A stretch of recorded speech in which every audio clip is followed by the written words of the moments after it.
Sejam bem-vindos, então, a mais um curso de extensão, então, apresentado pelo curso de História, né, que foi ofertado pela Uninter. Então, eu vou abrir aqui o curso para a gente começar, a gente dar início, tá?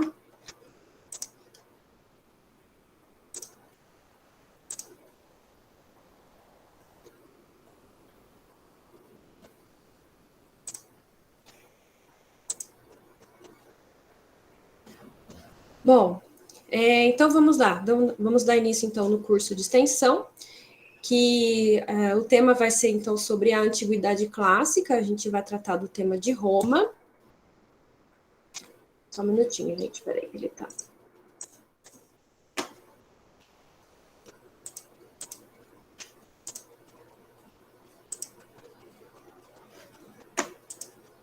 Opa. Então, o curso faz parte da formação pedagógica em História, no meu estágio supervisionado de Ensino Fundamental 2, então, oferecido pela Universidade da Uninter aqui de Araraquara. O curso, então, vai se basear na linha de pesquisa sobre as linhas de pensamento da história, então, que trata dali dos períodos da Antiga Roma e o legado da Antiguidade Clássica Romana no Brasil contemporâneo. A ementa, então, vão ser divididas em 6 ementas, sendo sobre títulos, né? A origem de Roma, o período monárquico, o período republicano, o período imperial. Depois vamos entrar na sociedade romana e o reflexo de Roma antiga na era contemporânea. Então, vamos começar aqui com o surgimento, né, a origem da cidade de Roma. Bom, a origem de Roma, então, ela é baseada aí pela mitologia dos irmãos gêmeos, o Rômulo e Remo, e segundo a mitologia, começa então logo após o final da Guerra de Troia, que foi aí uma guerra vencida pelos gregos, o guerreiro troiano e príncipe, né, o Enéas, conseguiu fugir da Guerra de Troia, parando então ali na região do Lácio, que é a região central da Península Itálica, né, onde hoje se encontra ali a região onde se encontra Roma. E segundo a lenda, então quando Enéas fugiu para a Itália, ele conheceu a sua esposa Lavínia, casando-se com ela, e desse casamento, então, teve um filho, seu filho Iulo, que o Iulo acabou, então, fundando a cidade chamada de Alba Longa, hoje, então, conhecida como Roma. Diz, então, que os gêmeos Rômulo e Remo eram descendentes, então, aí de Enéas. Continuando ainda a mitologia, então, uma disputa que teve ali pelo trono de Alba Longa, isso depois passando alguns anos, a Réia Silva, que era uma princesa, ela foi feita de uma vestal, ou seja, uma virgem que não poderia se casar, para não poder gerar herdeiros para o trono, e os seus irmãos todos foram então assassinados. Contudo, a Réia acabou engravidando aí, né, de Marte é o deus da guerra, que acabou dando à luz aí aos gêmeos Rômulo e Remo. E quando eles eram recém-nascidos, os irmãos foram jogados então no rio Tibre, e é um rio que passa ali pela região ali de Lácio, né? E então eles foram protegidos ali pelos deuses, sobreviveram, e diz então a lenda que eles foram encontrados e alimentados por uma loba, e mais tarde seriam então criados por camponeses. Depois de adultos, eles descobriram então a sua verdadeira origem, voltaram então para Lácio, depuseram o usurpador do trono, que disputaram então, aí eles ganharam, conseguiram tirar o usurpador, só que eles tiveram que disputar ali o poder entre eles, acabou que Rômulo matou o irmão Remo, assumindo então o trono da cidade, tornando-se o primeiro rei de Roma, né, em 753, ali datado ali nessa época de 753 a.C. Como Remo, então, foi o vencedor dessa disputa, então a cidade de Roma originou-se do seu nome, né? Aqui nós temos uma imagem que é o símbolo lá de Roma, né? Que chama a loba romana. Essa escultura ela foi fortemente influenciada também pela arte etrusca, que os etruscos eram um povo que já vivia ali na região do Lácio, que acabou então tornando-se aí o símbolo de Roma. Dentro dessa mitologia da fundação de Roma, lógico que tudo se trata aí de uma história que eles acabaram adotando ali para sua fundação, porém, alguns pontos devem ser considerados que os cientistas, os historiadores ali consideraram algumas fatos dentro da sua história, né? A começar pelo, por exemplo, a fundação, né? Então, Roma, de fato, ela teria surgido aí por volta do século 8 a.C., né? Datando ali da data de 753. Um outro ponto também que os romanos eles tinham esse desejo, né, de se identificar com os herdeiros da tradição grega. E dentro da mitologia, lembramos que o Enéas, que era o herói troiano, segundo a mitologia, ele era filho de Vênus, né? E aqui era a deusa do amor, e a Rhea Silva, que afirma ter engravidado ali do deus Marte, o deus da guerra. Outro ponto também a ser considerado é que há estudos que indicam que os gêmeos, que né, a mitologia conta que foram amamentados por uma loba, há estudos que indicam que o que seria, na verdade, essa loba seria, na verdade, uma prostituta. Né, uma vez que loba, em português, lupa, traduzido no latim, né, é português. E, na época, os prostíbulos, eles eram chamados de lupanários, então dando aí a origem da criação da figura da loba. Outro ponto também é que na mitologia é identificado alguns valores que marcaram a sociedade romana, como, por exemplo, o apreço pela guerra, lembrando que a descendência deles viria ali do deus da guerra, Marte, e a valorização do trabalho da terra. E Rômulo e Remo teriam sido criados por camponeses. Então, esses dois valores que marcam muito a sociedade romana, que é a guerra e a valorização do trabalho na terra. Só um minutinho que eu acho que alguém pediu para entrar, peraí.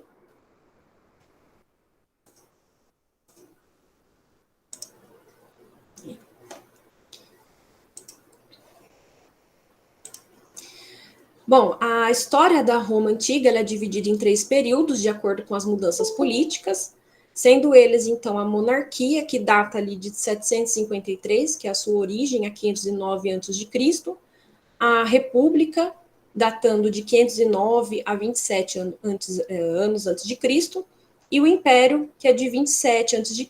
a 476 depois de Cristo.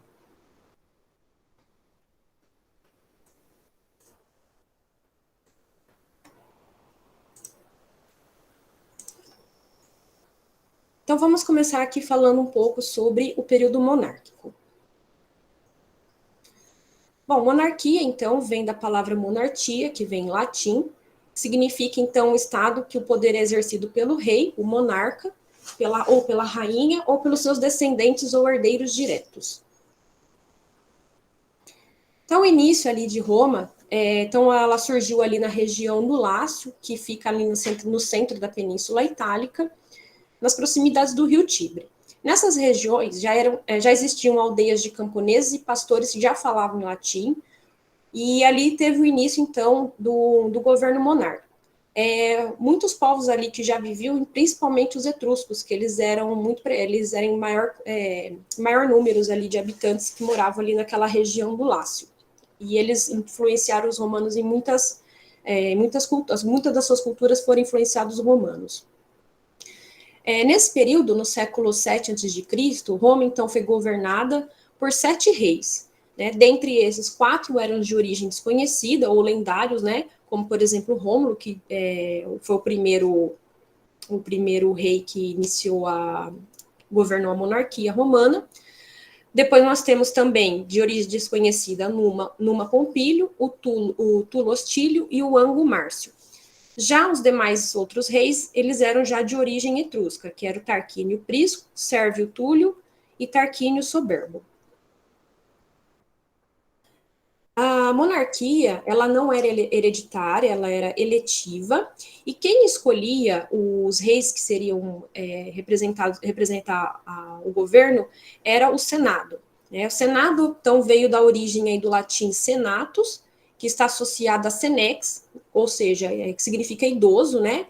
que era um grupo, então, de patrícios mais velhos e experientes.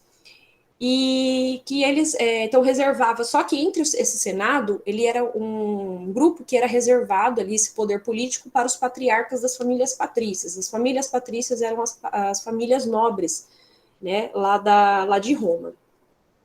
E o Senado, então, ele escolhia o rei e auxiliava o rei, então, na condução da cidade. Logo na monarquia, a Roma logo veio querendo se fortalecer militarmente, né, para poder expandir os seus territórios, e eles se fortaleceram, então, no poder militar a partir desses pontos. Então, eles resgataram ali ou foragidos e banidos de cidades vizinhas que eles acolhiam, ou através dos povos conquistados, ou associações e parcerias que eles faziam, ou a fusão mesmo, né? Então, há o encontro de várias culturas entre os povos. Então, dessa forma, eles foram ali se fortalecendo militarmente. Como eu havia comentado antes, então, a aliança com os etruscos, que trouxe uma forte herança cultural ali entre o povo romano, eles também deixaram ali, eles legaram a eles certas práticas funerárias e algumas crenças também, mesmo que Roma já havia adotado a religião helênica quer dizer que era como os gregos se chamavam, então eles adotaram as seguintes práticas funerárias. O sepultamento em catacumbas, o culto dos antepassados, a crenças em divindades domésticas, a previsão do futuro pela observação do voo das aves ou das vísceras de animais sacrificados. E na arquitetura, o que eles contribuíram muito para os romanos foi o uso do arco, que eles utilizaram muito em obras como aquedutos, circos e túneis. Aí eu destaco aqui duas grandes obras importantes que fizeram durante o período monárquico, que foi essa obra quem fez foi o rei Tarquínio Prisco, já de origem etrusca, que ele criou, então, a Cloaca Máxima, né? A Cloaca Máxima foi a primeira rede de esgoto romana e uma das primeiras do mundo. Ela foi construída pelos últimos reis de Roma, e cloaca máxima, em latim, não, significa, em português, maior esgoto. Aí nós podemos observar, então, as fotos, uma da foto externa e uma interna. Essa cloaca, ela é preservada como um patrimônio da cidade até hoje, e essas fotos são fotos mais recentes, de tempos mais recentes. Então, como vocês podem observar, o uso dos arcos, né, que já era bem importante aí, já nas suas construções civis. E um outro também importante para destaque foi a muralha serviana, que foi feita pelo rei Sérvio Túlio. Então, ele já ergueu essa muralha com as primeiras regiões conquistadas de Roma. Essa muralha ela foi construída com grandes blocos de tufo. Tufo era uma rocha vulcânica composta por cinzas e pedaços de rochas ejetados durante uma erupção. E esses blocos de tufos eles foram obtidos de uma pedreira conhecida como Grota Oscura. Aí nós podemos ver, então, nas imagens, o limite que ela demarcava na linha vermelha e a foto uma foto mais recente também na muralha, que ela também está preservada e hoje ela se encontra ali perto da estação Roma Termini. Não se sabe muito sobre a monarquia romana, então esse pouco que a gente conheceu aí sobre o reinado desses reis, logo chegou, então, ao fim aí nos anos 509 a.C., que marca quando Tarquínio, o Soberbo, que foi o último rei de Roma, que ele tentou, então, tornar-se absoluto. Então, ele apoiou-se ali na camada popular contra o poder dos nobres, que eram os patrícios, né, o que constituía ali a parte do Senado, e em razão a sua resistência também de dialogar com eles, né, então eles se rebelaram, né, o Senado se rebelou contra ele, depuseram Tarquínio, e instauraram um novo regime político, então, que eles nomearam, né, de república. Então, agora vamos entrar no período republicano, o que mudou ali politicamente após o Tarquínio ser deposto do seu trono, né? Então, república. República vem do latim república, que vem da junção de res, que significa coisa, e pública, que significa pública, ou seja, coisa pública, ou aquilo que é do interesse de todos, ou aquilo que pertence ao interesse comum. Só que no caso de Roma, o Senado, né, que que constituía a República, eles acabaram tornando-se o poder supremo ali, mas essa República eles nomearam para poder enganar o povo, falar que eles poderiam ter a participação política, né? Só que o que eles chamavam de república, a gente poderia chamá-la de oligarquia, que era um pequeno grupo que estavam no poder, e esse grupo continha ali ou pessoas do mesmo partido, ou pessoas do mesmo grupo familiar, ou do interesse deles, que era dessa forma que os patrícios ali se reorganizavam, escolhendo o seu senado. Então, o Senado ele continuou a existir, porém em números maiores, ele teve uma importância maior, com poderes amplificados. O Senado era formado por 300 patrícios vitalícios, eles não eram hereditários, então eles eram selecionados pelos próprios patrícios dentro do Senado, e cabia então ao Senado o papel legislativo. Então eles elaboravam as leis, indicar e supervisionar a atuação dos administradores, e cuidava também da política interna e externa. Já os cargos executivos, quem eram os responsáveis pela administração da cidade eram o que era conhecido como magistraturas, né? Então, os magistrados. Os magistrados também eram feitos por eleição, os próprios senados escolhiam eles, com mandatos que duravam aí cerca de 1 ano. E as magistraturas, elas eram organizadas da seguinte forma. Então, nós tínhamos ali como o ponto mais alto ali os cônsules. Os cônsules, então, eles comandavam o exército e também presidiam o Senado. Era o poder maior ali entre os magistrados. Depois, abaixo do cônsule, a gente tinha ali os pretores, que eram os responsáveis pela justiça, os censores, que eram responsáveis pelo levantamento de número de habitantes, ou seja, né, o senso comum originou-se ali do latim, que vinha dos censores. Eles supervisionavam também a conduta dos cidadãos e as despesas públicas.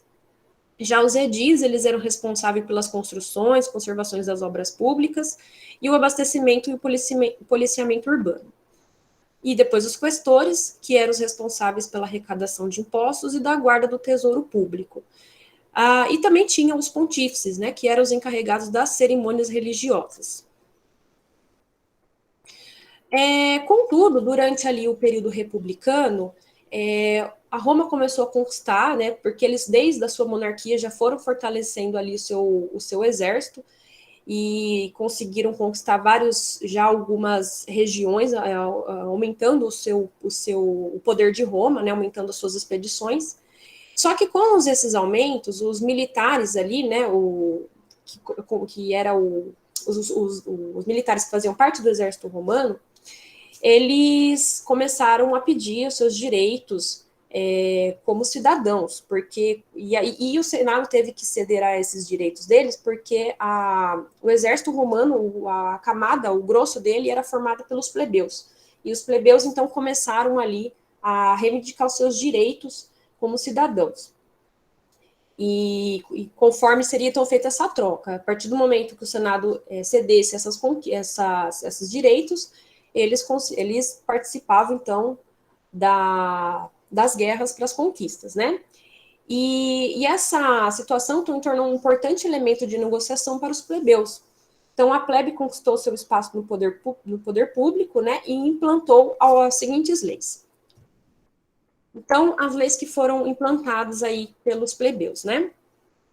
A primeira, temos aqui o Tribunato da Plebe, que é a magistratura criada para representar os plebeus juntos ao Senado.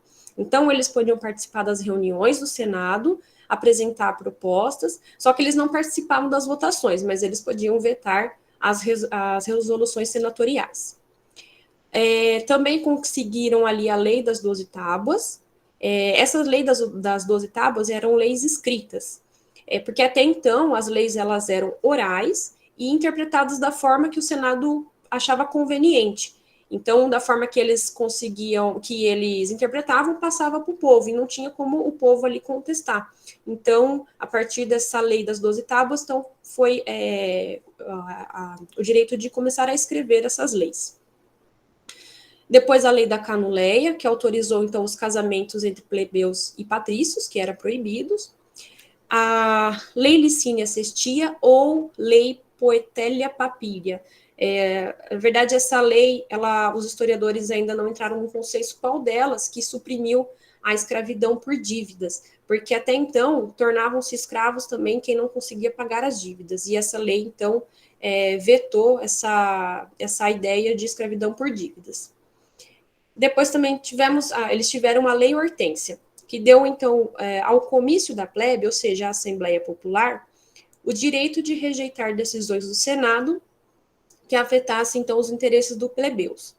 As resoluções dessas assembleias recebiam o nome de plebiscitos.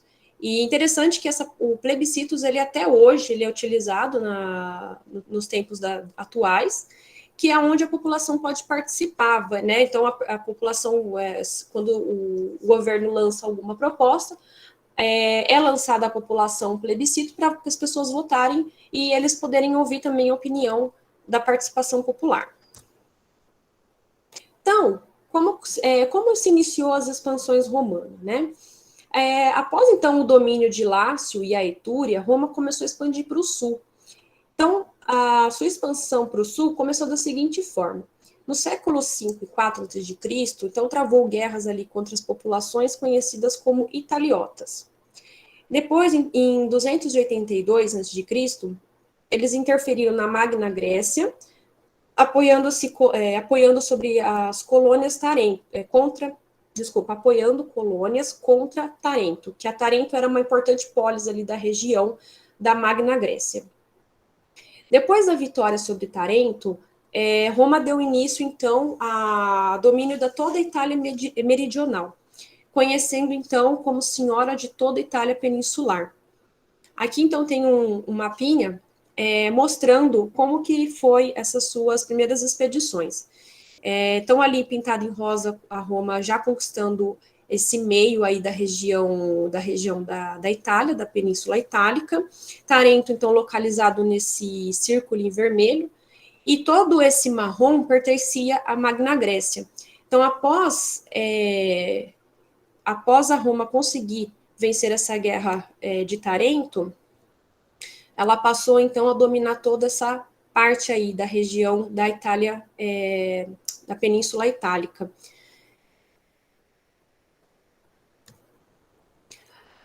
Bom, após o domínio da Itália peninsular, abriram-se duas possibilidades de expansão para Roma. Então, ou eles partiam para o norte atacando os gauleses, ou eles partiam para o sul atacando os gregos na Sicília. Só vou voltar um pouquinho aqui para vocês verem.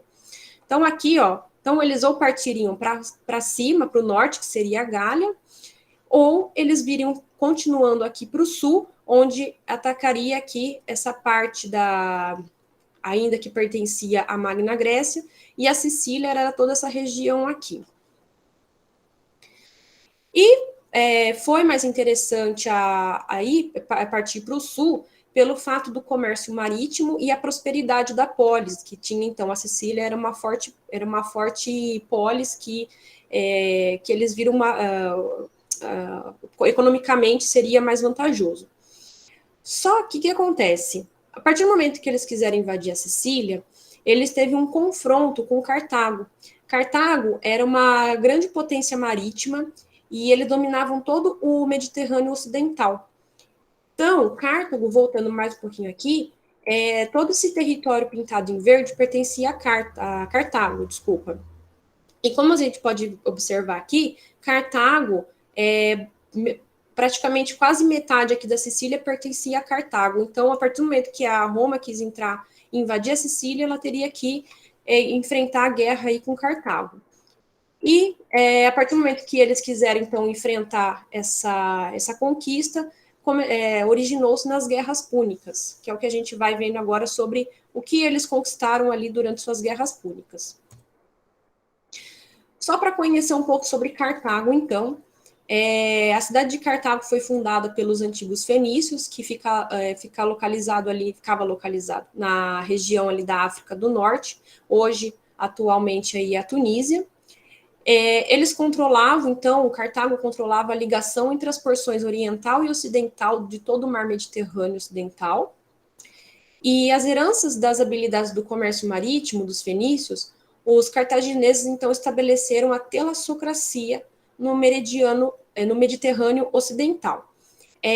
Só um ponto aqui, então, os cartagineses, né, eram chamados pelos povos romanos como puni, por isso que denominou-se aí guerras púnicas, tá?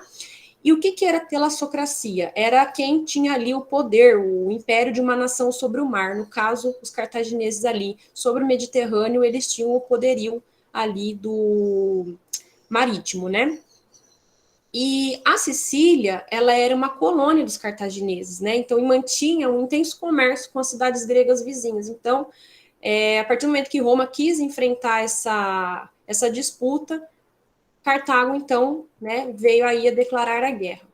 Aqui um mapa do território que Cartago, então, na época, dominava. Então, ele pegava toda a parte ali da Península Ibérica, as duas ilhas ali, Córcega e Sardenha, parte da Sicília e parte ali da África do Norte.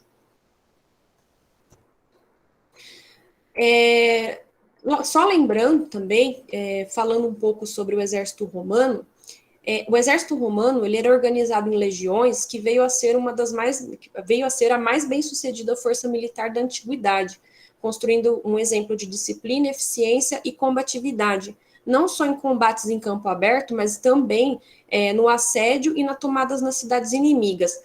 No caso, assédio aqui significa que eles tinham o domínio ali de cercar o território do inimigo. Aqui temos uma imagem do legionário romano, representando então ali a força e disciplina do exército romano. Bom, iniciando então as guerras púnicas que foram ali que duraram ali do ano de 264 a 146 a.C. Então, a primeira guerra púnica, que foi de 264 a 241, iniciou-se então com Roma intervindo militarmente na Sicília, se apoiando sobre a colônia de Messina, que era contrária da colônia de Siracusa, que era a polis mais poderosa, e Cartago, então, aliou-se então a Siracusa. Cartago declara guerra a Roma para poder defender o seu território. E lembrando, como Cartago era muito forte ali no mar, né, o seu exército, eles eram fortes, tinham amplo conhecimento marítimo, os romanos, para poderem para poder ganhar as guerras, para eles poderem vencer as guerras, eles tiveram que fazer algumas adaptações para poder competir de igual a igual aí com Cartago, né? Então, eles reforçaram as suas tropas e construíram galeras. Galeras eram barcos que eles, além de serem guiados pelo vento, também eram remados ali por mais de 500 soldados romanos para que os barcos fossem mais ágeis, né? Além da direção do vento que as velas sopravam sobre os barcos. Aí também, para poder crescer e conseguir mais, eles conseguiram ali criar os esporões de bronze, que esses esporões eles colidiam com os barcos adversários para afundar eles, e também colocaram pontes levadiças com ganchos que se prendiam às embarcações, onde eles podiam ali se prendendo a embarcação dele com os inimigos e poder invadir e guerrear dentro dos navios. Essas estratégias, então, elas foram fundamentais para que Roma vencesse Cartago, que quase foi aniquilada nessa primeira guerra. Então, Cartago acabou reconhecendo a dominação romana sobre toda a Sicília. E poucos anos depois, então, Roma expulsa os cartagineses de Córcega e Sardenha, que eram aquelas ilhas centrais do mar Mediterrâneo, e, simultaneamente, Roma também expandiu-se para o norte da Itália, né, conquistando ali a Gália Cisalpina. Então, eles primeiro partiram para o sul, viram que estavam ganhando as guerras no sul, ganharam a Sicília, conseguiram ganhar também ali as ilhas de Córcega e Sardenha, e eles viram que militarmente eles estavam muito fortes, começaram também a se expandir ali para o norte da Itália. Aqui é um desenho, só para vocês visualizarem o que eram, então, esses novos barcos essas novas técnicas que eles criaram ali nas guerras marítimas. Então, ali nós temos as galeras, como eu disse, que eram homens, soldados romanos que ficavam dentro do barco remando, todos eles juntos, que dava mais velocidade para o barco. Aqui era um esporão de bronze, então, que ele batia contra um outro barco para poder afundar eles. E aqui o gancho, então eles desciam esse gancho aqui para se prender à embarcação inimiga. Essa daqui, então, é um mapa desenhado da primeira Guerra Púnica que os romanos, então, conseguiram ganhar sobre Cartago. Então, eles conseguiram, além desse território que eles já tinham conseguido conquistar, conquistaram também toda a Sicília e a Sardenha e a Córcega, aqui as ilhas centrais aqui. Bom, depois, em 264, tivemos aqui início da Segunda Guerra Púnica, né? 264 não, desculpa, 218, que durou então a Segunda Guerra Púnica de 218 a 201 a.C. Essa Segunda Guerra, ela já foi iniciada pelo general cartaginês Aníbal. Aníbal, ele era um grande general, ele já tinha conquistado através das guerras dele, ele conquistou muito território para os cartagineses, e ele é hoje igualado aí a Alexandre Magno, Júlio César. Então ele partiu ali do sul da Espanha, né, que é a atual Espanha, que era parte território dos cartagineses, passaram para a Gália Meridional, que hoje é o norte da Itália e França, e lá eles já estavam sendo aguardados pelos romanos. E só que o Aníbal ele já foi preparado, ele já sabia que estaria sendo aguardado pelos romanos, e ele levou então toda a sua infantaria, cavalaria, elefantes de guerra, que infelizmente poucos deles sobreviveram a essa travessia. Aqui nós temos uma imagem da tropa de Aníbal, então ele aqui liderando as suas tropas para a guerra, dando início à Segunda Guerra Púnica. Então, Aníbal, ele vence essas tropas romanas que o aguardavam ali e começou a avançar em direção a Roma. O Senado romano, então, percebendo o perigo que estava correndo ali com esse general, eles ficaram preocupados e então nomeou ali um ditador, um Quinto Fábio, para ver se conseguia controlar essa situação da guerra. E feito isso, acabou que atraindo então o Aníbal para o sul, desviando ele de Roma, o que conseguiu fazer com que os romanos ganhassem tempo para o exército dele se recompor. Só que ao final dessa ditadura de Quinto Fábio, o Aníbal acaba vencendo mais uma batalha. E a partir disso ele acabou permanecendo ali na Itália por uns 10 anos e foi se apoiando ali por cidades da Magna Grécia, que ainda tinham ali no território conquistado pelos romanos.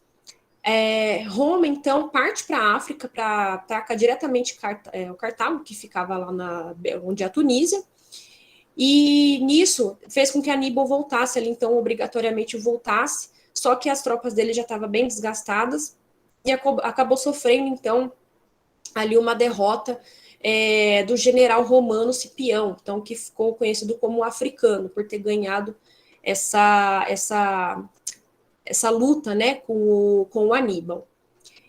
Bom, aí os cartagineses então cedem a Roma mais uma vez e os territórios que possuíam na parte da Espanha. Então, mais uma guerra em que Cartago perde para Roma. E mais uma vez, então, Roma se expande ali nessa região, onde era pertencente então a Cartago, né, que era parte da Espanha. E enquanto isso, eles já estavam aqui subindo para a parte da Gália, na parte do norte aqui da Itália, e aqui também nessa região toda aqui do lado do Rio Tireno.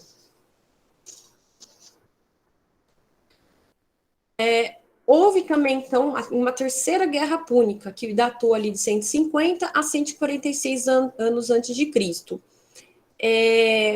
Nesse caso, foi Roma que declarou novamente guerra a Cartago, porque Cartago, mesmo depois dessas duas guerras perdidas, eles conseguem se recuperar na sua economia e competindo ali de pé de igualdade com o comércio marítimo de Roma. Mesmo Roma ali conseguindo ter boa parte ali do Mediterrâneo, mesmo assim Cartago conseguiu competir com eles na mesma situação econômica. Só que essa situação começou a incomodar os romanos, e tinha um censor chamado Catão, que ele costumava finalizar todos os seus discursos nos senados, independente do tema que estava sendo discutido ali, que era Cartago deve ser destruída.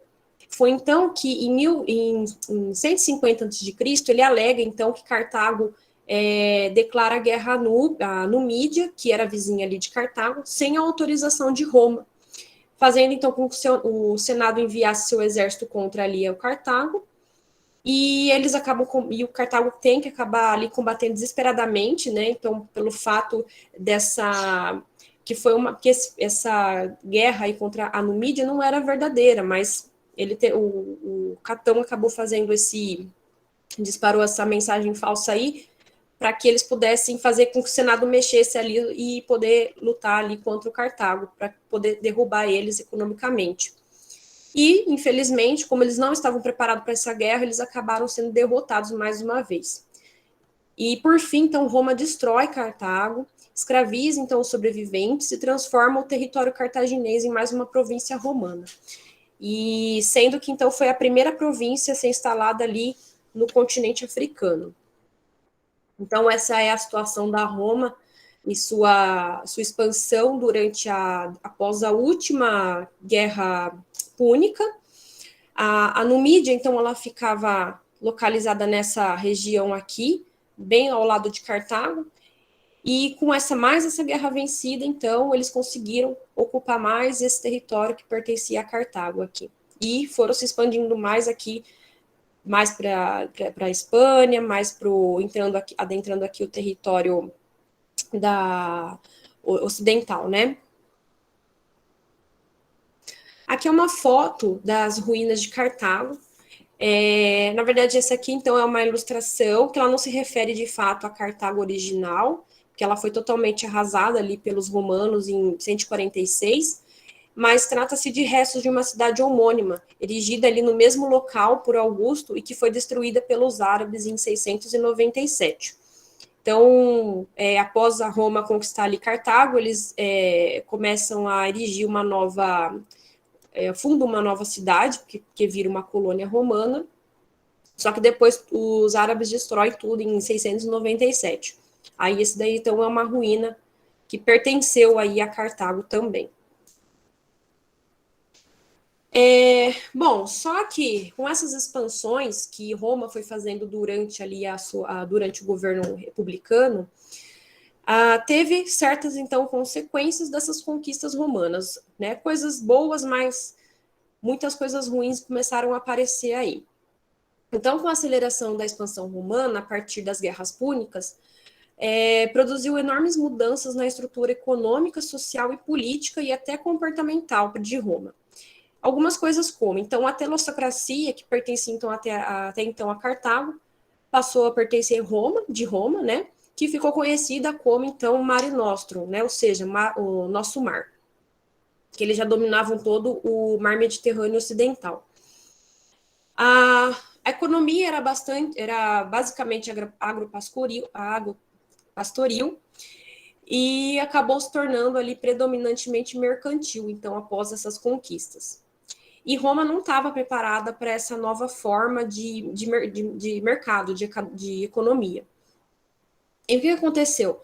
O aumento, então, de prisioneiros de guerras escravizados consolidou-se em Roma para manter o suprimento dos escravos exigidos pela nova estrutura, que foi preciso, então, dar continuidade às guerras, pois os escravos, por nascimento, demandavam tempo para se tornarem adultos. Então, com essas expansões, esse tipo de economia, que era totalmente baseada sobre os escravos, para poder conseguir manter isso, eles precisavam expandir mais para conseguir mais escravos, para poder suprimir para poder manter esse seu fator econômico, que dava mais, né, que precisavam ser feitas mais guerras, porque os escravos por nascimento demorava para crescer, se tornarem adultos para poderem começar a trabalhar.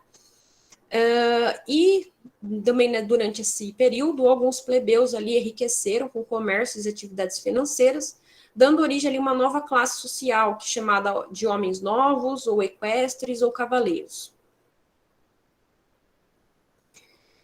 Bom, depois das suas expansões e essas suas consequências, deu-se início, então, à crise do período republicano. Então, a República Romana, ela não conseguiu assimilar essas mudanças da sua expansão e, consequentemente a isso, não conseguiu administrar o território, esses territórios extensos, com uma população muito diversificada, porque mesmo que eles conseguiam conquistar o território, os povos que já moravam ali tinham culturas muito diferentes, então eles não conseguiram, assim, se adequar a essas novas mudanças, né? Também o fator do barateamento da mão de obra escrava, que infelizmente acabou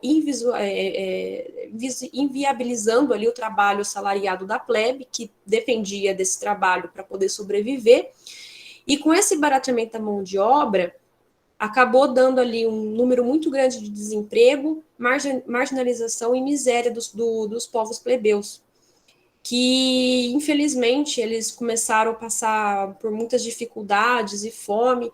Acabou então que o governo nesse período aí oferecia alimento e diversão gratuito, que eles chamavam ali na época, né, pão e circo, ou seja, eles davam, a partir do momento que eles davam o alimento e diversão para a população, elas se cederiam a esse tipo de governo, porque a ideia delas agora era sobreviver. Então, os plebiscitos acabaram também de ter relevância, de ter importância, porque eles não queriam mais saber de participar politicamente, eles só queriam poder comer e poder sobreviver, né?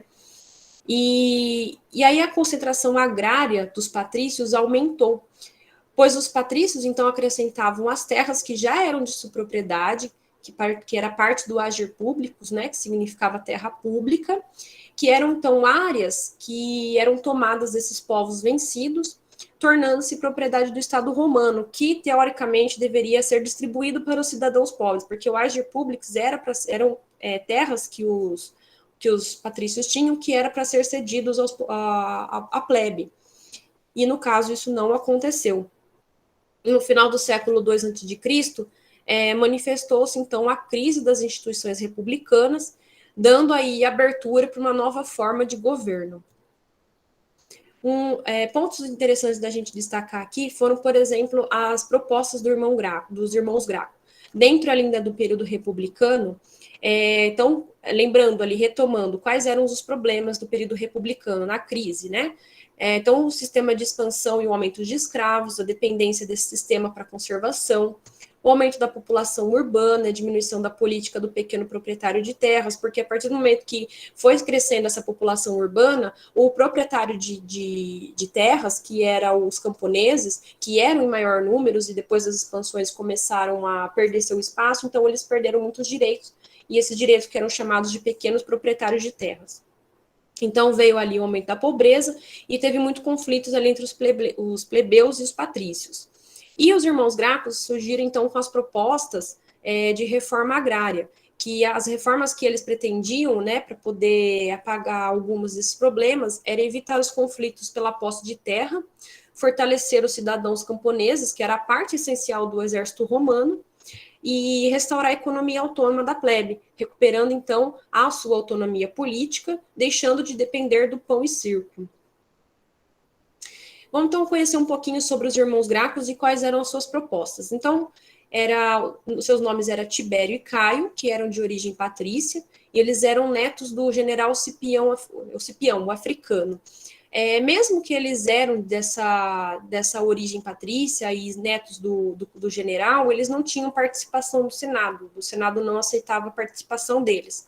Mas eles foram ali, o Tibério, então, foi o primeiro eleito ali tribuno da plebe, ou seja, ele dava voz à plebe, e foi apoiado pelo recém-formado Partido Popular, e conseguiu que o Senado aprovasse uma reforma agrária, que consistia em limitar as dimensões, então, das propriedades rurais dos patrícios, ou seja, então diminuir um pouco essas propriedades rurais dos patrícios, liberando mais espaço do agir públicos, e distribuindo, então, essas limitações ali, essas divisões aos romanos despossuídos, que eram pertencentes à plebe. Só que, infelizmente, o Tibério foi assassinado e as suas reformas foram apagadas junto com ele, não dando, então, não entrando em vigor, então, as suas propostas. 10 anos depois, o Caio, seu irmão, assume o tribunato da plebe e não consegue, ele tenta voltar com as ideias do irmão, mas ele não consegue, mas ele conseguiu fazer com que o Senado aprovasse, então, pelo menos, né, a diminuição do preço do trigo para que os pobres pudessem se alimentar, então não dependendo mais do governo, mas sim que eles mesmos poderiam estar comprando e cultivando, e também a criação de uma colônia ali na África, né, para levar os cidadãos que estavam sem terra. Só que, infelizmente, mais tarde, ele não conseguiu ser reeleito, porque, lembrando que quem escolhia o tribunato da plebe eram os senadores, né? Então, ele não foi reeleito, e aí ele acaba criando uma rebelião contra o Senado, mas, infelizmente, ele não teve muita adesão a essa luta e acabou se suicidando. E depois o Senado acabou ali matando todos os seus partidários. Com essa crise, então, republicana, os generais do exército, né, eles se recusavam, então, a abandonar suas tropas e aposentar-se. E eles ganharam muitas popularidades e reconhecimento pelas guerras que eles travaram, que eles ganharam, e eles queriam começar a participar politicamente. Então, como eles não queriam sair do exército, não queriam, e vendo a situação da crise republicana, eles começaram a querer participar politicamente, entrar para a participação pública, só que, infelizmente, o Senado foi obrigado a ceder isso pelo fato da crise que eles estavam enfrentando. Então, com essa entrada desses militares no poder político, deu-se o nome, então, no caso, triunvirato. E nós tivemos ali, eles tiveram 2 triunviratos durante esse final do regime republicano. Triunvirato significa governo de 3 homens. E, então, o primeiro começou, então, com Pompeu, que associou-se a Marco Licínio Crasso, e Júlio César, que formou, então, esse primeiro triunvirato. Como não era reconhecido pelo Senado, então ele foi reconhecido como um caráter ilegal, né? Que eles foram forçados a deixar com que isso acontecesse. Os triunviros, eles exerciam as funções oficiais, como magistrados, governadores provinciais ou comandantes militares. Só conhecendo um pouquinho aqui, que nem o Pompeu, por que ele conseguiu essa associação e criar o seu primeiro triunvirato? Ele era muito reconhecido, então, por muitas guerras vitoriosas, e também por ter concluído uma campanha contra Espartaco, que era um ex-gladiador que liderou a maior levante de escravos na história de Roma. E também por ser um dos homens mais ricos de Roma. Então, ele conseguiu comprar muito apoios políticos ali para poder participar e poder entrar. Júlio César, ele era descendente de família patrícia, ele ganhou também muita fama combatendo os piratas que infestavam ali o Mediterrâneo, e a sua popularidade também com a plebe, que ele ganhou quando exerceu o cargo de edil, porque como ele mexia com reformas públicas e construções públicas, então ele ficou popularmente conhecido ali pela plebe. Então, os triunviros, então, assumiram diferentes encargos. O Pompeu, então, contava com o apoio do patriciado para manter o Senado sob controle. Crasso incumbiu-se de expandir, então, os domínios romanos no Oriente Médio, combatendo os partas, e Júlio César, que encarregou-se de completar a conquista da Gália Transalpina. Só que nesse período, Crasso acabou morrendo numa luta contra os partas, sobrando, então, Pompeu e Júlio César. César travou uma longa guerra contra os gauleses. Vencendo a guerra, o César ganha mais popularidade. Então, o César já era muito querido pela plebe. Após ele ter ganhado essa guerra contra os gauleses, ele ficou mais ainda mais popular ali entre os cidadãos da plebe. E o que acabou acontecendo, né? O Pompeu, diante dessa popularidade do César, ele começou a se sentir ameaçado. Então, aí começou agora as revoltas dentro do próprio triunvirato. E quando ele se sentiu ameaçado, então ele consegue fazer com que o Senado nomeasse cônsul único, ou seja, ele seria o poder supremo do Senado, e destituísse, então, César do comando militar na Gália. Só que aí o César, não, como ele já estava na Gália, ele desobedece, né, essas determinações do Senado e volta para invadir a Itália com os seus fiéis, que ele tinha muitos fiéis, e acabou conseguindo tomar Roma. Aí o Pompeu e seus partidários eles conseguem fugir para a Grécia, mas aí a sua tropa, né, conseguiu alcançar ali os partidários do Pompeu, e depois Pompeu procura asilo no Egito, onde ele acaba sendo assassinado pelo exército do César. E durante essa perseguição a Pompeu, o Júlio César, que é aquele desembarque em Alexandria, que fica ali no Egito, ele acaba permanecendo ali por algum tempo, ele casa com a Cleópatra VII, que acaba confirmando ela como rainha do Egito, tornando o Egito, então, um novo aliado ali de Roma.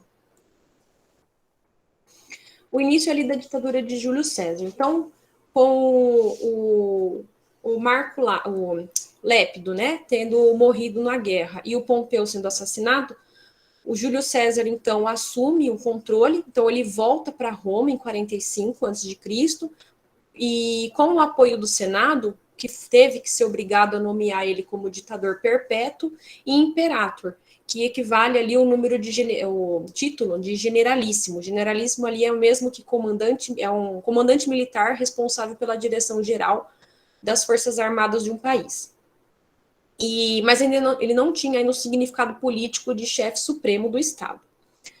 Porém, a ditadura foi breve, tendo como principal realização, então, a reforma do calendário romano tradicional, que foi substituído pelo calendário juliano.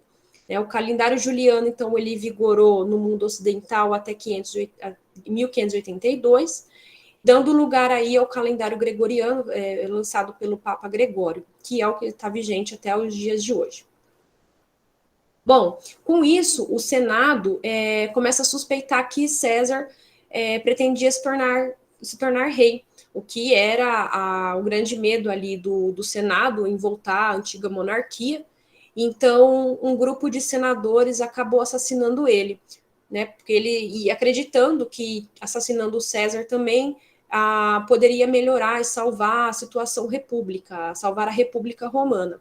Só que o problema, a crise da República, ela era estrutural, e não era assassinando César que isso iria dar certo. Então, eles não conseguiram resolver todos os seus problemas.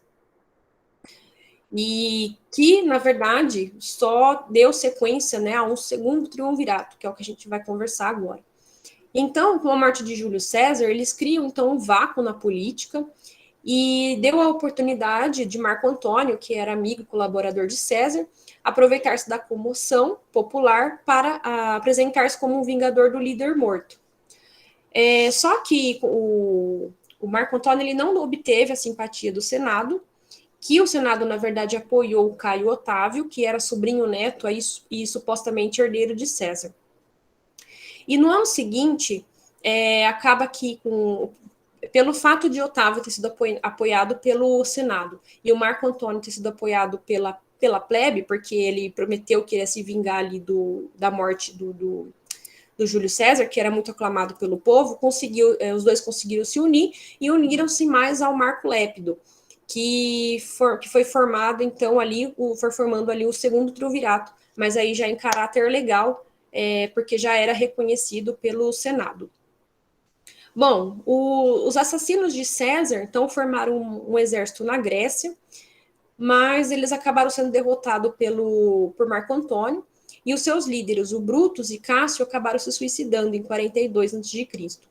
Então, só uma curiosidade sobre o Brutus, né? O nome completo dele era Marco Júlio Brutus, ele era o protegido de César, e aquela célebre frase, né, a frase "até tu, Brutus, meu filho", que César teria proferido ali ao vê-lo entre seus assassinos, que deu origem ali à crença de que o Brutus era um filho adotivo de César. Formando, então, o segundo triunvirato, cada um deles receberam sua distribuição ali de cargo, né? Então, o Caio Otávio recebeu, então, a parte do Ocidente, que envolvia a Itália, a Gália e a Espanha, então ele conseguia controlar a capital, que era Roma, e influenciava o Senado, porque ele era o querido lá do Senado, né? Marco Antônio recebeu a parte do Oriente, que pertencia à Macedônia, à Grécia e às províncias asiáticas, e com isso ele mantinha então um contato com o Egito.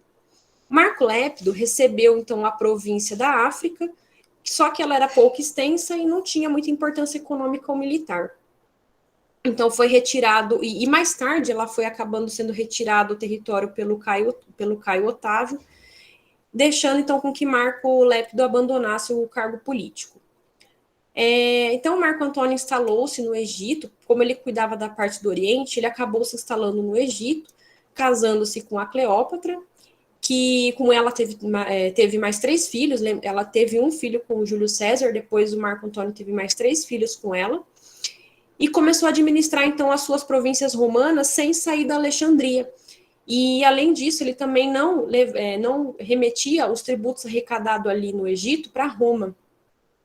Então, com isso, Marco Antônio ele foi acusado por Otávio por pretender criar um reino helenístico independente, ou seja, o Otávio começou a acusar o Marco Antônio de querer criar a sua própria província ali no Egito. E com isso, então, Caio Otávio manda suas tropas romanas perseguir o Marco Antônio, que ele então foge, sendo capturado pelas suas tropas, e a legião, então, de Marco Antônio acaba sentindo-se abandonada e pelo seu comandante, que acabou se rendendo ao Caio Otávio.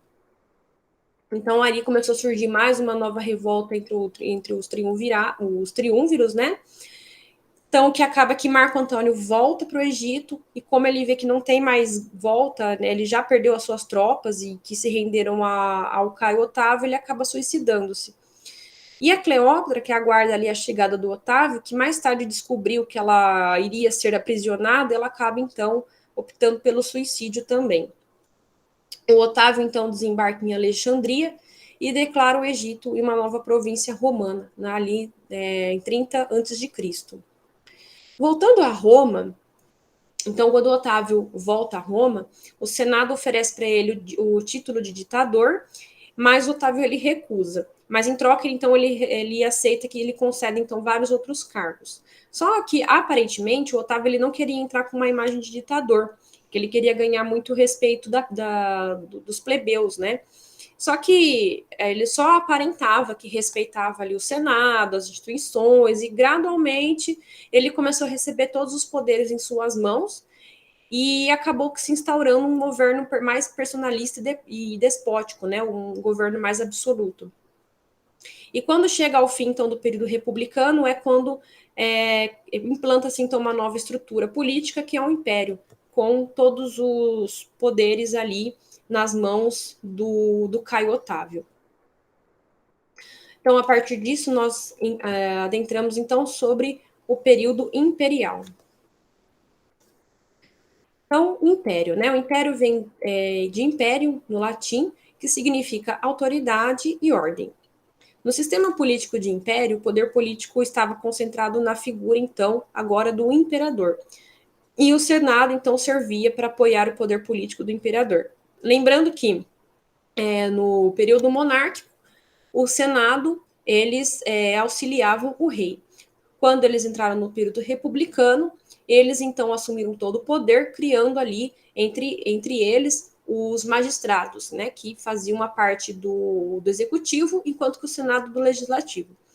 E no Império, ele acaba cedendo e volta, então, a apoiar ali, auxiliar o imperador, que é o detentor do poder máximo. Aqui são como que era a distribuição então, dos poderes do imperador, né? Então ele tinha o poder de reunir, fazer uma reunião com os comícios, que era a Assembleia dos Cidadãos, ele convocava o Senado, que era o Conselho Supremo de Roma, ele comandava o exército, ele legislava, ele nomeava os magistrados, então ele controlava todo o poder político de Roma. Aqui é uma figura, uma estátua, né, do Otávio Augusto, que foi o primeiro imperador romano, então, que perdurou de 27 a.C.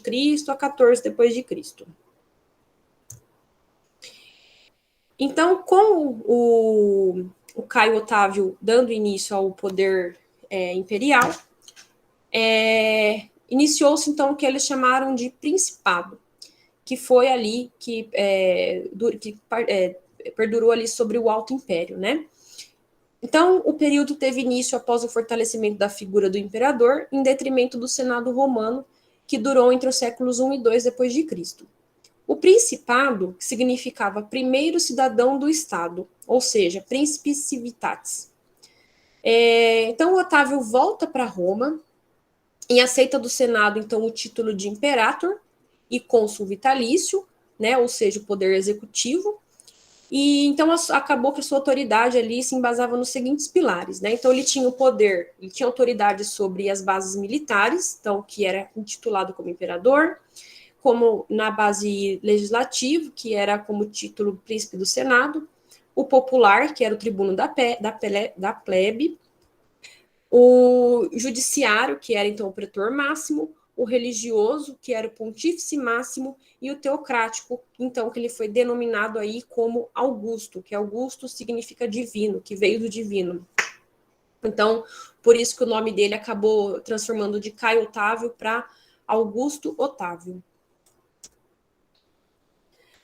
O Principado ele foi marcado, então, pela prosperidade e pela chegada de diversos bens advindos das províncias romanas à capital do Império. Então, toda a província que pertencia a Roma chegava, então, à capital do Império, que era Roma. As conquistas, então, obrigaram uma reestruturação do sistema.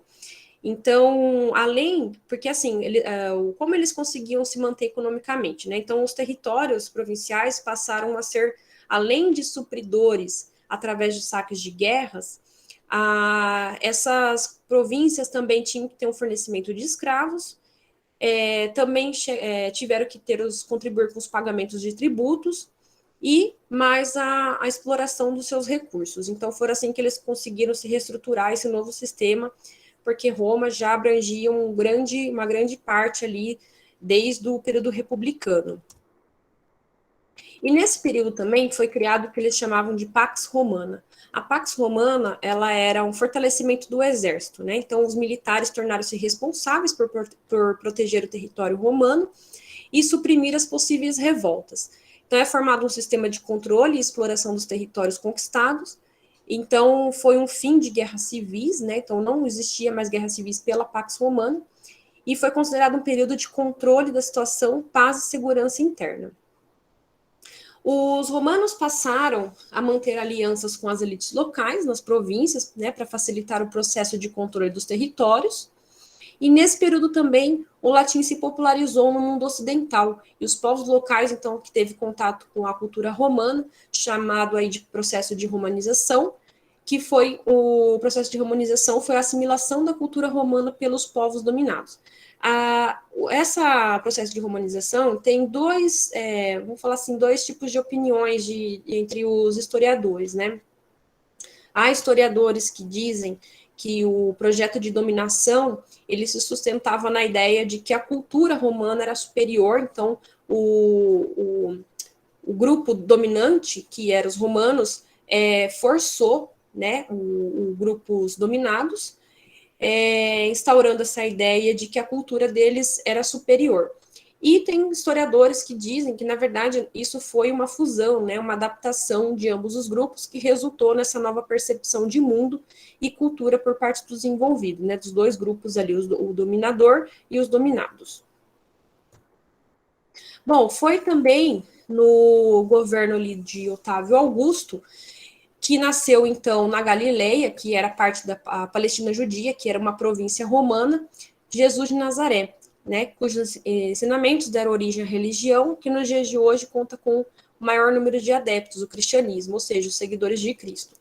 E nessa época também do governo de Otávio, a literatura italiana, então, atingiu seu ápice, tendo como figuras ali preeminentes os poetas Virgílio. Virgílio foi o autor de Eneida, né, ou aqui conhecido como as Aventuras de Enéas, e o Ovídio e o Horácio. Os três grandes autores, eles foram patrocinados por Caio Mecenas. O Caio Mecenas ele era um rico e influente cidadão, cujo nome se tornaria o sinônimo, então, dos protetores dos artistas e outros intelectuais. Então, na época ali do César Augusto, o Império Romano, então, já abrangia a maior parte do mundo, então, conhecido. As suas legiões garantiam a dominação das províncias, fornecedoras das riquezas que fizeram a grandeza de Roma. Então, ali a gente pode observar que Roma ali já ocupava toda a parte da Espanha, a Gália, a Itália, a região da Dalmácia, pegando ali também a parte do Oriente, que é regiões da Grécia, Síria, Egito, e também onde era Cartago e a Numídia. Acabou também conquistando mais ali regiões do continente africano também. Bom, durante o período imperial, nós tivemos ali alguns títulos que davam ali aos novos comandantes de chefe de Estado. Nós tivemos ali os Césares, reconhecidos como Césares, que durou ali de 14 a 96, que eram conhecidos então como os 12 Césares. Era um conjunto formado por Júlio César, Otávio Augusto, que era Caio Otávio, ele nasceu como Caio Otávio, se transformou em Otávio Augusto, né, que significa sagrado, e mais tarde denominou-se então César Augusto. Então, o Caio Otávio, quando ele subiu o cargo de imperador, ele nomeou-se ali como César Augusto, adotando o nome de Júlio César.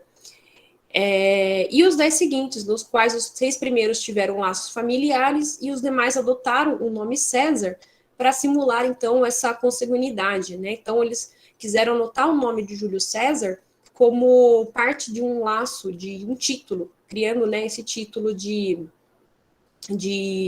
chefe de Estado. César, então, só algumas curiosidades, em latim, falando Caesar, né? Tornou-se, então, equivalente ao imperador.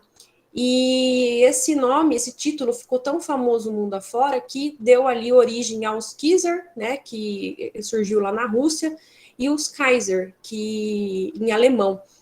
Então, virou um título ali de imperador. Os imperadores, então, eles governaram de forma extremamente despótica, com autoridade limitada. Então, eles foram muito insanos, como eles detinham todo o poder na mão deles, eles tinham ali pedidos e governavam de formas insanas, né? A sucessão de trono, ela raramente foi pacífica. 7 deles, por exemplo, tiveram morte violenta.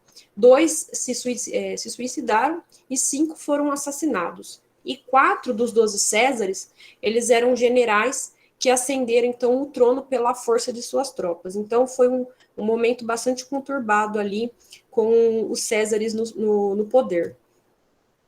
Então, aqui é a divisão dos 12 Césares. Então, dando início ali a Júlio César, que deu ali, então, origem ao Augusto, Tibério, Calígula, Cláudio e Nero. Esses 6, eles tinham laços familiares, e esses 6 primeiros mantiveram, então, a organização política e administrativa de César Augusto. Durante esses primeiros Césares, foi criado, então, o que eles chamaram de guarda pretoriana, que era uma segurança particular do imperador, e que foi uma guarda ali que intimidava bastante o Senado quando eles não eram favoráveis às ideias desses Césares. E destaque aqui para Nero, né, que foi considerado um imperador muito insano, que ele perseguiu ali os judeus e os cristãos, mandou queimar alguns bairros populares de Roma, e também teve envolvimento com as próprias pessoas da família e tudo mais, e acabou se suicidando. Só que como o Nero, que foi o último César de laço familiar de Augusto, Júlio César, como ele matou muito dos seus familiares, ele não conseguiu deixar nenhum herdeiro, e abriu ali a oportunidade para novos sucessores. Então, esses novos sucessores, então, após a morte de Nero, veio Galba, que depois de Galba veio Otton e Vitélio. Durante esse tempo desses 3 imperadores, foi um tempo de bastante instabilidade política, até que teve o assassinato de Galba, e também teve muitas guerras civis durante esse período. Após, então, o Vitélio ter perdido o trono, o poder, assumiu, então, o que eles chamaram de dinastia Flaviana, dando início, então, ali pelo Vespasiano, depois Tito e Domiciano. Ai, desculpa, gente, nome é difícil. O Tito Flávio Vespasiano, então, que foi o primeiro que deu abertura à dinastia flaviana, foi marcado também ali, não foi um período que que teve muito crescimento econômico, mas o seu governo ele é muito marcado ali pela construção do anfiteatro Flávio, que hoje ele é conhecido como o Coliseu. Bom, então, durante esse reinado dos Césares, destaque aqui para a obra arquitetônica, que então deu início ali ao Tito Flávio Vespasiano, o Coliseu. Então, ele foi construído com tijolos revestidos de argamassa e areia, e originalmente coberto com travertino. A construção começou, então, sob o governo do imperador Vespasiano, em 72, e depois foi concluída em 80, sob o regime do seu sucessor e herdeiro, Tito, e tiveram algumas outras modificações durante o reinado ali de Domiciano.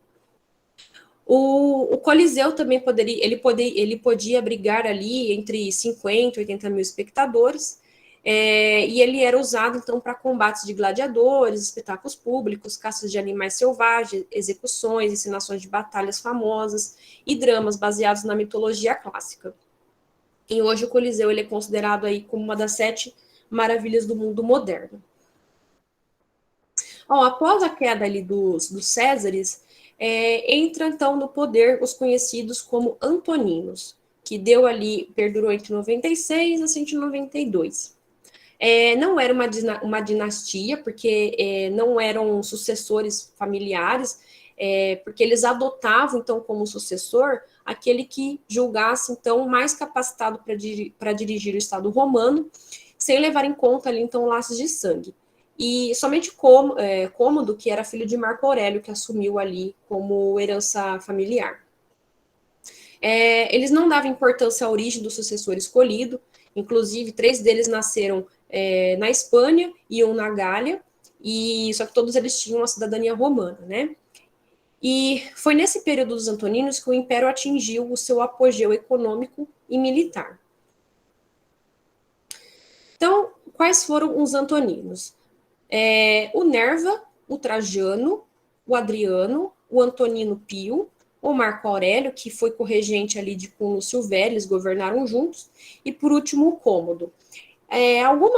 Destaque para algumas as coisas mais importantes que eles fizeram ali durante o seu governo. Então, o Trajano, que ele expandiu então os seus domínios até a Britânia, que é a atual Inglaterra, no Ocidente, até a Armênia e a Mesopotâmia no Oriente, e a Dácia, que é a atual Romênia.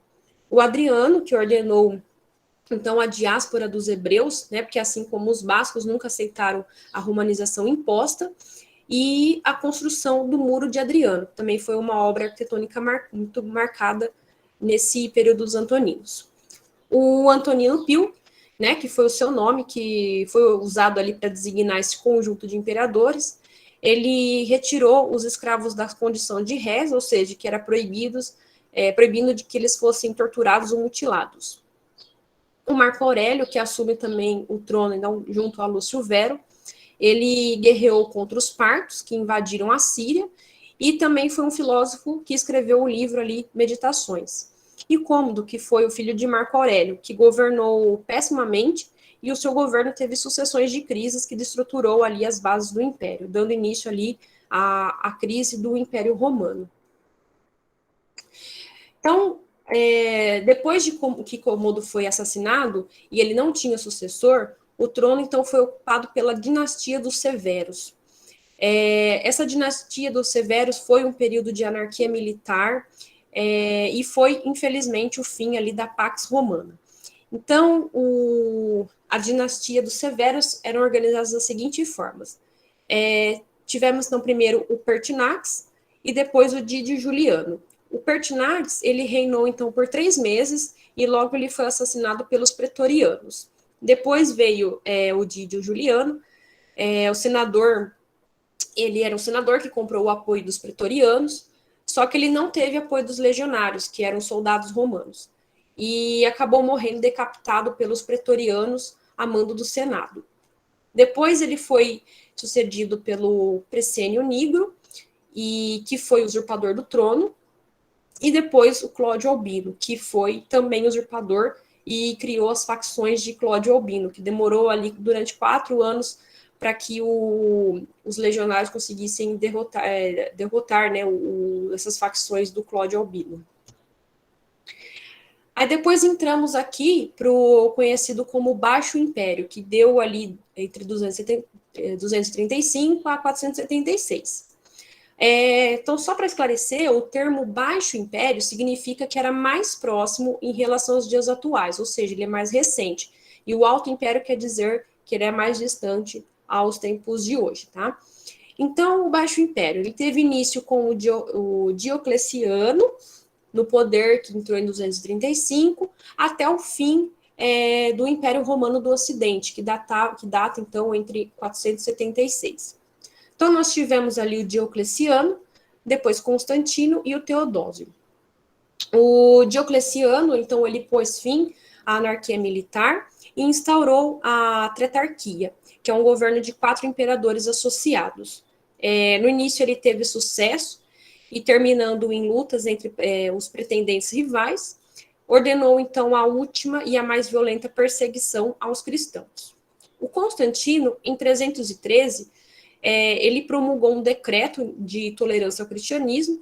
Em 324, ele criou um processo para transformar o cristianismo na religião oficial do Império Romano, e ele transferiu-se de Roma, então, para Bizâncio, que era a antiga colônia grega, nomeando ela, então, de Constantinopla, hoje a atual Istambul. E o Teodósio, que proibiu, então, a prática do paganismo, separou o império em 2, né, que é o Ocidente, que é a capital de Roma, e o Oriente, que é a capital em Constantinopla.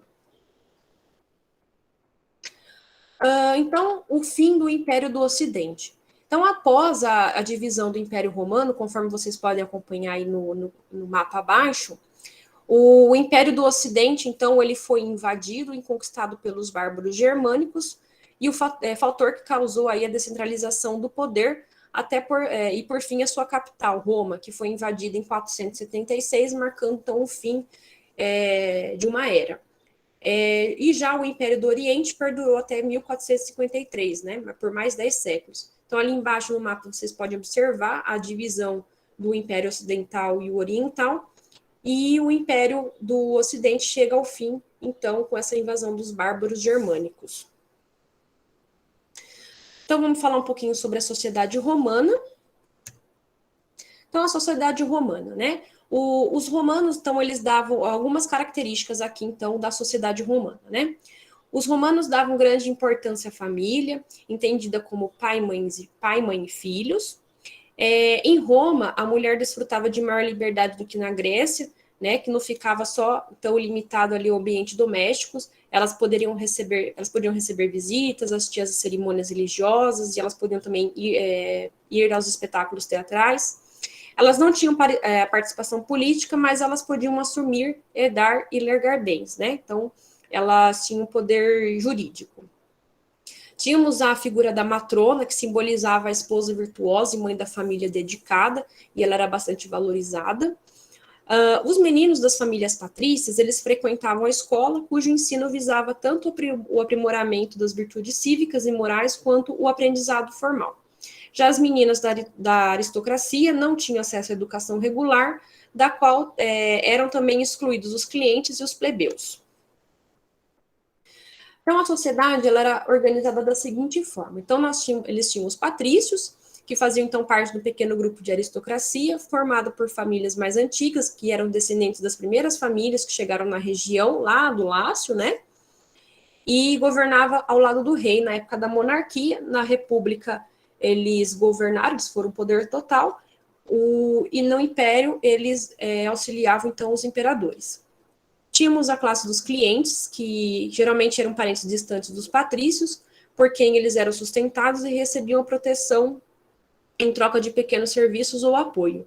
Eles não tinham também nenhum direitos políticos, e os plebeus não podiam ser clientes.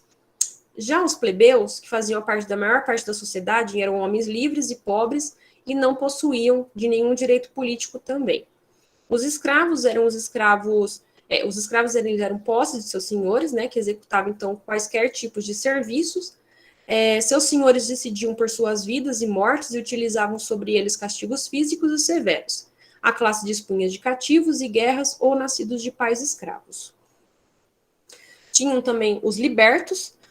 Os libertos eram ex-escravos que, de alguma forma, conseguiram sua liberdade, porém não por inteira, ao passo de que não lhes era permitido nenhum tipo de direito político também. E os gladiadores? Os gladiadores eram escravos escalados a realizarem os jogos que eram apresentados nos anfiteatros romanos, seja lutas entre os gladiadores, resultando na morte um deles, seja atrações com animais, batalhas navais, caçadas, reconstituições históricas, entre outros. Eram homens desprovidos de qualquer direito ou privilégio, porém, aos olhos do público, eles viraram uma espécie de ídolos. Então, aqui, como que funcionava a pirâmide social, então, da sociedade romana. Então, no topo nós temos ali os patrícios, que eram em menores números. Logo abaixo deles tínhamos os clientes. Abaixo dos clientes, os plebeus, que eram a maioria da população romana. E abaixo dos plebeus eram os escravos. A religião, então, a religião dos romanos. Então, mais do que uma forma de manipulação estipulada pelo governo imperial, a religiosidade e a política romana, elas eram esferas intrinsecamente ligadas, organizando, então, e sendo parte ativa ali da vida dos romanos. As formas de manifestações religiosas eram praticadas ora por sacrifícios, ora por oferendas, oferecidos ali aos diversos deuses que ligavam os interesses dos fiéis. A presença da religiosidade romana era bastante ampla na sociedade. Os mais diversos grupos sociais eventualmente buscavam conselhos por meio de adivinhação ou a favor dos deuses, por meio de ofertas. Os romanos eles eram politeístas, né, ou seja, cultuavam vários deuses, e os deuses romanos eles tiveram forte influência, então, dos deuses gregos, né, da religião helênica. Aí eu vou falar de alguns dos seus deuses que eles tiveram como influência grega e algum dos próprios romanos. Então, as divindades romanas, né? Tínhamos, então, o Saturno, que era o Cronos na religião grega, que era o antigo deus da Itália e foi destruído por Júpiter. Júpiter, que foi Zeus na religião grega, destituiu, então, o Saturno do trono. Vênus, que era Afrodite, deusa do amor e da beleza. O Apolo, que era... Ai, desculpa, gente, Apolo não, tá errado, é Marte, tá? Que era o deus do sol. Ah, não, Apolo era Apolo mesmo. Desculpa. Apolo era o Apolo, que era o deus do sol, que não mudou o nome. Tínhamos a Diana, que era a Ártemis, a deusa da caça. O Netuno, que era Poseidon, deus do mar. Marte, que era Ares, deus da guerra. Plutão, que era Hades, o deus dos mortos. A Minerva, que era Atena, deusa da sabedoria. O Ceres, que era Deméter, deusa das colheitas. O Mercúrio, que era Hermes, deus do comércio e mensageiro. O Vulcano, que era o Hefesto, deus do fogo. E o Baco, que era o Dionísio, deus do vinho e da alegria. Tínhamos também ali o Fauno, que foi inspirado nos satíricos do grego, deus do campo e dos pastores. O Quirino, que era o deus da guerra. A Belona, deusa da guerra também. O Terminus, que era o deus dos limites territoriais.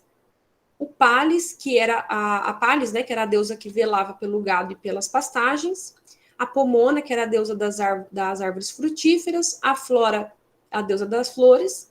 A Lucina, que presidia os nascimentos. A Vesta, que velava pelas lareiras e que eram as vestais que guardavam o seu templo. O Jano, que era porteiro do céu, que é o que deu origem ao nome de janeiro, né, que é o que abre o ano. Penates, que era o deus, os Penates eram os deuses do bem-estar e da prosperidade das famílias. Os Lares, que eram os deuses da família. E os Lêmures e Larva, que correspondiam hoje com a nossa expressão de fantasma. Então, o reflexo de Roma antiga na era contemporânea. Então, alguns dos seus legados, então, que eles tiveram ali durante a antiguidade, que hoje é espelhado e nós temos aí na era contemporânea. Então, o legado romano no Brasil.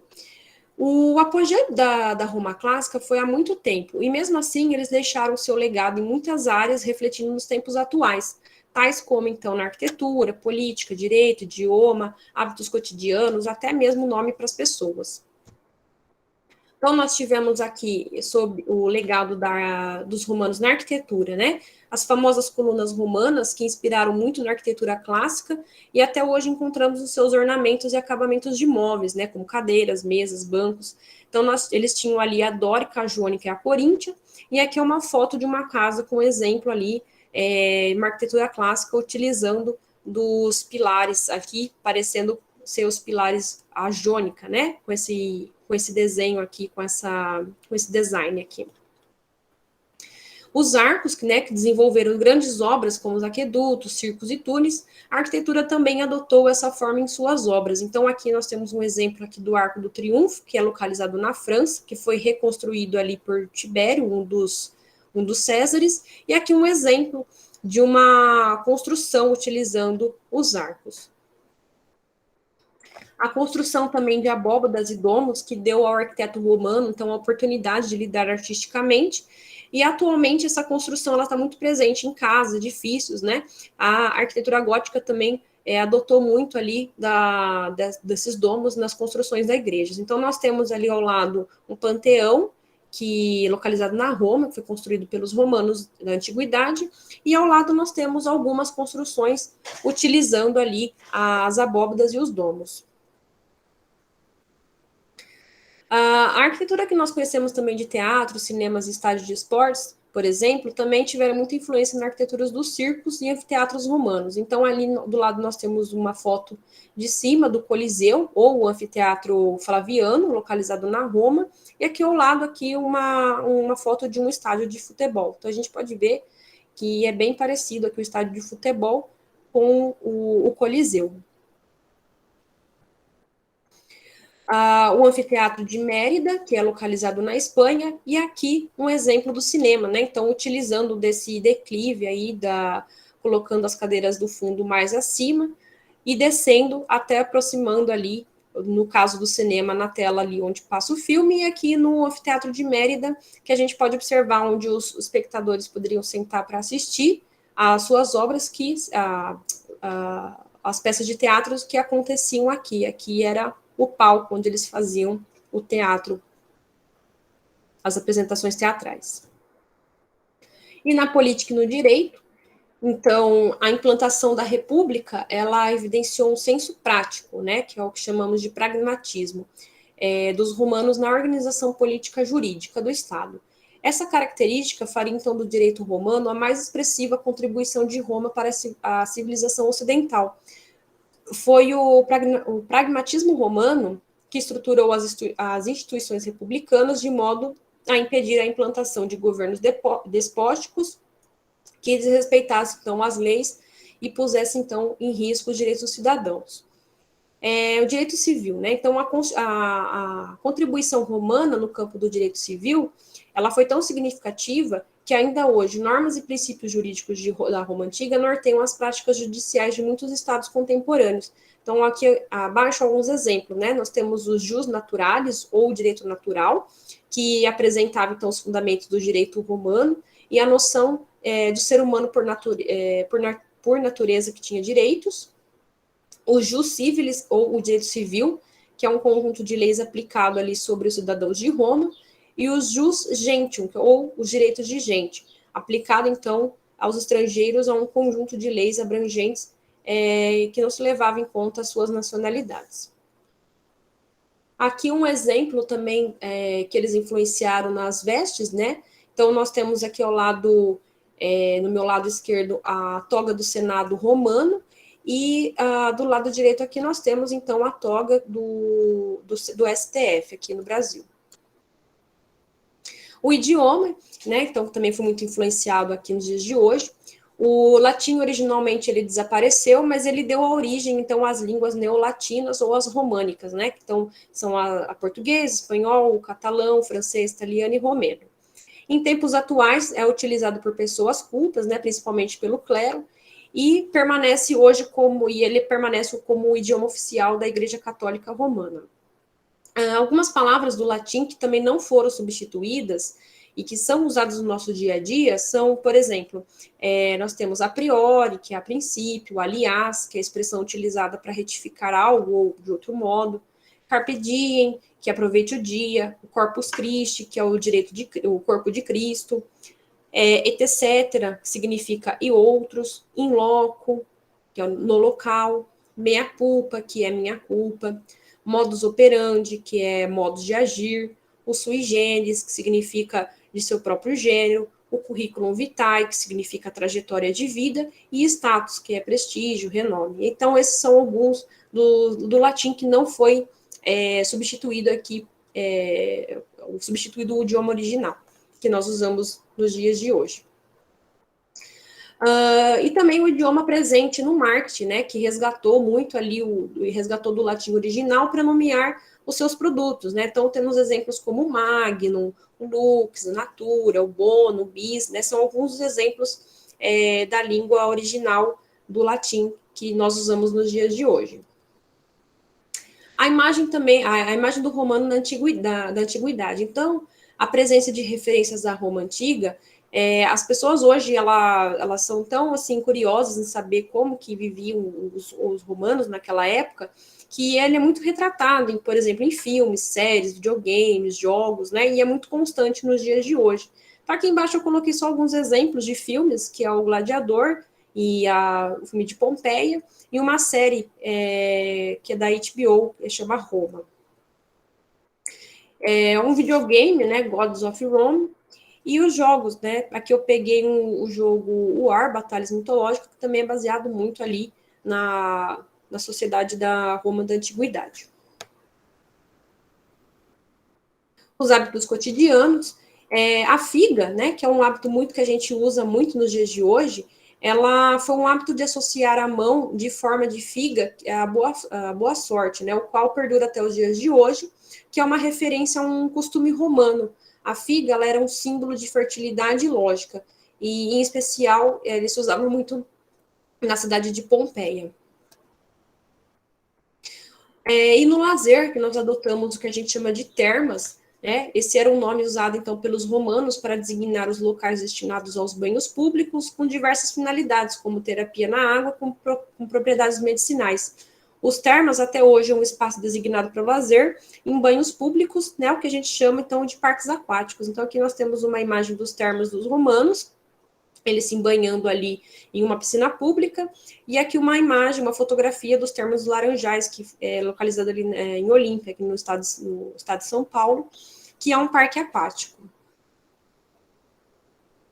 E os nomes, né? Então é importante lembrar que muitos nomes também têm origem romana e são muito presentes aqui no Brasil. Então, nomes masculinos como Caio, Augusto, Júlio, César, Adriano, Marco, Antônio, Flávio, Aurélio, Márcio, e feminino, que temos Fabiana, Adriana, Antônia, Augustina, Cecília, Cláudia, Flávia, Júlia, Márcia, Patrícia. Então, esses são um dos nomes romanos mais utilizados no Brasil. Lógico que nós temos hoje, mas aqui eu trouxe alguns dos nomes mais procurados que têm origem aqui no Brasil. Obrigada pela participação de todos, o curso chegou ao fim.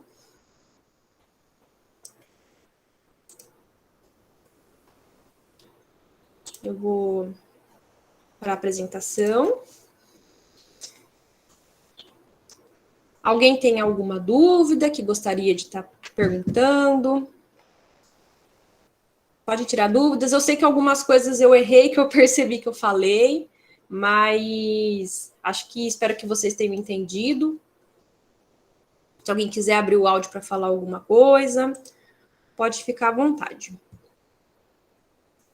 Vocês entenderam? Deu para entender a história? Ficou alguma parte confusa ou não? Podem abrir o áudio, pessoal. Eu vou pedir para... Entendi tudo. Oi? Ai, tá gravando. Eu entendi tudo. Ah, então tá bom. Eu só vou pedir para vocês só abrirem as câmeras de vocês para poder dar um print aqui para poder passar para a faculdade aqui, tá? Eu vou parar a gravação aqui, mas vocês podem continuar aqui na,